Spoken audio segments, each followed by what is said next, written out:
Then we need to improve our worship of Allah. If the masajid have been restricted, now you're at home, make sure you fulfill your salah on time. Perhaps when Allah sees that you're taking more time to fulfill your sujood and your ruku' and you're crying to Allah and you're reading your Quran, He might become pleased with us and eradicate whatever calamity has befallen us, so that the masajid will be open once again, because He loves the way we worship Him. Subhanallah. Subhanallah.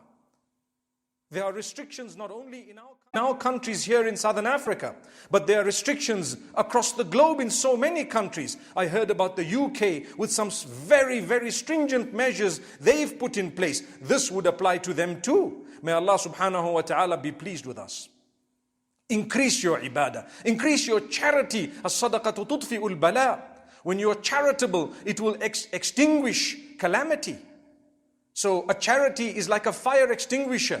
And the more you give, the more likelihood there is of that calamity being extinguished, because calamity is like a fire. My beloved brothers and sisters, charity begins at home, and charity is not only monetary. Remember that.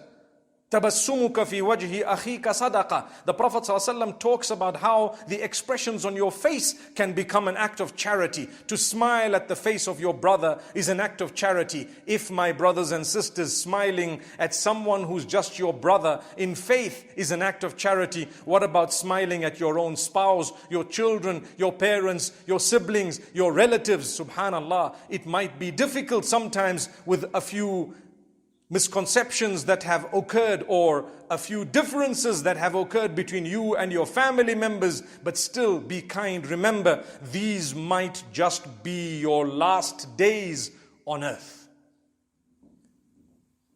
So we will give out the charity, we will take time in worshipping Allah, we will increase the ways that we worship Allah. If I was only fulfilling salah, I will begin to fulfill not just my farad, but my sunnah and nafil as well. I will take my time in my prayer. If I used to take 5 minutes for farad, I will now endeavor to take a little bit longer in order to worship Allah more. The number of sujood you are going to make for Allah is already written. You do not know, you might only have 20 or 40 remaining. Or this might be your last prayer. People are dying and passing away of sudden heart attacks. Calamity has befallen a lot. Just prepare for the day you're going to meet with Allah and you won't regret. Don't sit back and say, well, whatever Allah has written is already going to happen. He's written heaven and hell, and He knows where I'm going to go. So what's the point of me worshipping? That is similar to a person who's not taking precautions. He's claiming that Allah already knows, Allah has already destined things. Why should you take precautions? Well, for the same reason that you need to do deeds, even though Allah already knows whether you're going to Jannah or Jahannam. Subhanallah. Because you don't know. So Allah expects you to work towards something, and then He will open the doors of that because you're working towards it. وَالَّذِينَ جَاهَدُوا فِينَا لَنَهْدِيَنَّهُمْ سُبُلَنَا. Those who strive towards us, who strive in our path, in our cause, who strive to come to us, we will open for them the doors that lead to us, the doors of guidance.